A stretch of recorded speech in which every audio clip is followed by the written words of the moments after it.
تولد دختر حوومه. وای چشماشو ببین چقدر خوشگلی شما. مرسی عزیزم. امشب چه مراسمی داری خوشگلم؟ تولد دختر حوومه. دختر حوو واقعا؟ بله، همون حوویی که با میکاپی که شما براش زدی عروسی منو خراب کردی، جاسمو از چنگ من در آوردی. خب یکم از مراسم اون شب بگو ببینم چی شد. چی بگم والا؟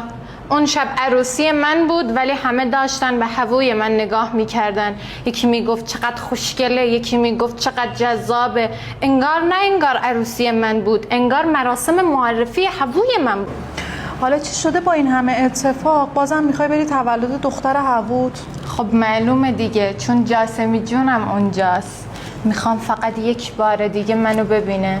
بالاخره مردا حافظه ضعیفی دارن، باید یادش بندازم که چی از دست داده. اتفاقا خیلی به موقع اومدی عزیزم، چون من تازه این پالت مای میکاپو گرفتم. امشب واسه یه کانتور خیلی خفن باش میزنم که حسابی بدرخشی. وای عالی شدم زهره. مطمئنم که امشب جاسم عاشقم میشه.